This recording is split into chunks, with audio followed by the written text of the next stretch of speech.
అక్క చేతిలో ఉంటే దాన్ని హుండీలో నుండి తీసిందన్నారు. నువ్వు చెప్పు పిన్ని, అక్క దొంగతనం చేస్తుందా?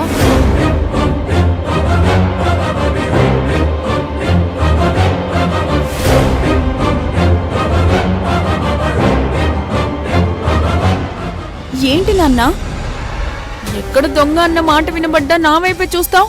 నేను నీ కూతుర్ని. నువ్వు నా కూతురువి కదమ్మా, నీ అమ్మ కూతురువి. అందుకే నీ మీదే అనుమానం. నువ్వెప్పుడు ఇలాగే మాట్లాడుతావు నాన్న. ఆ రోజు చెల్లి ఉంది కాబట్టి బతికిపోయాను, లేకపోతే వాళ్ళ అబద్ధాన్ని అందరూ నమ్మేసి ఉండేవాళ్ళు.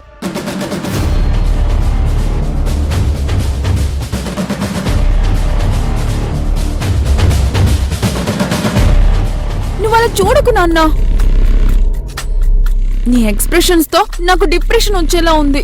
అది కాదు, అంత గొప్ప వాళ్ళు ఎందుకు అబద్ధం చెప్తారు చెప్పు?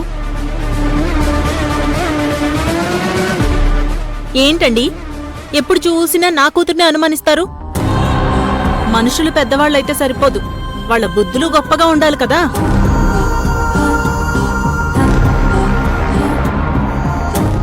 అవును నాన్న, వాళ్ళు కరెక్ట్ కాదు.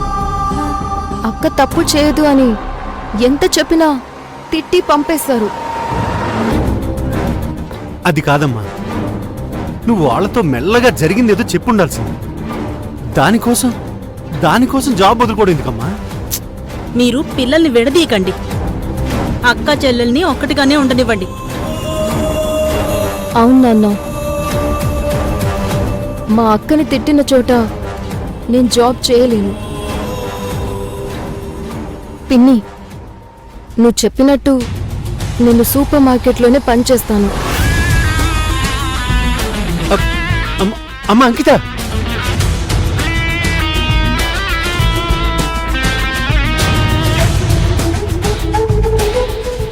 నాకు కావాల్సింది కూడా అదేనే. నువ్వు సూపర్ మార్కెట్లోనే పని చేయాలి, నా కూతురు అద్దాల మేడల్లో ఉండాలి. ఏమే, నువ్వు ఎంత వెనకేసుకొచ్చినా నీ పెద్ద కూతురేంటో నీకు తెలుసు. ఇలాంటి దాన్ని అద్దాల మేడలో చూడాలనుకుంటున్నా. ఈయన నా మైండ్ వాయిస్ చదివేస్తున్నారా ఏంటి? వెనకడికి ఎవడికో అర్ధరాజ్యం ఇస్తే అడుక్కుని చెప్పని కడుక్కుని మరీ దాచుకున్నాడంట. నీ కూతురు కూడా అంతేనే.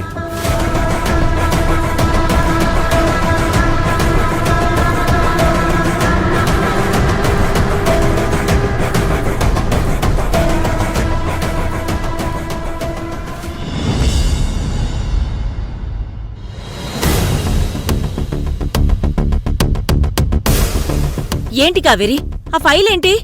కాకమ్మా, ఇది అంకితను నేను తయారు చేసి ఇవ్వమన్న ఫైల్. దీన్ని చదివాక అంకిత మీద నా అభిప్రాయం మారింది. దీంట్లో అనాథల జీవితాలు ఎలా బాగు చేయాలో, వాళ్ళల్లో ఆత్మవిశ్వాసం ఎలా నింపాలో రాసి ఉంది. కావేరి, ఆ అంకిత నిన్ను కూడా మాయ చేసింది. రాసే రాతలు వేరు, మనిషి అసలు స్వరూపం వేరుగా ఉంటుంది కదా. లేదు కాకమ్మా, ఆ అమ్మాయి విషయంలో మనమే తొందరపడ్డాం అనిపిస్తుంది.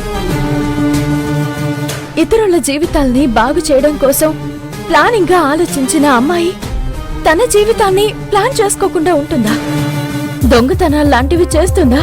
కావేరి, నువ్వు ఆ అమ్మాయి రాసిన ఫైల్ ని చూసి మాట్లాడుతున్నావు. నేను ఆ అమ్మాయి మాటలు బట్టి చెప్తున్నాను. వాళ్ళక్క దొంగతనం చేయడం నేను చూశాను, కాని అంకిత వాళ్ళక్కని సమర్థిస్తుంది. కాకమ్మా, వాళ్ళ అక్క దొంగతనం చేయడం నువ్వు చూసావు, ఆ అమ్మాయి చూడలేదు. అక్క మీద నమ్మకంతో తనని సమర్థిస్తుంది. నువ్వు ఆ అమ్మాయి వైపు నుంచి ఆలోచించు. మీ అక్కనెవరైనా దొంగ అంటే నువ్వు భరిస్తావా?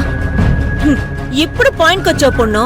నా అక్కో చెల్లో దొంగతనం చేసిందని తెలిసినప్పుడు అవతల వాళ్ళని క్షమాపణ అడిగి నా వాళ్ళని తిడతాను.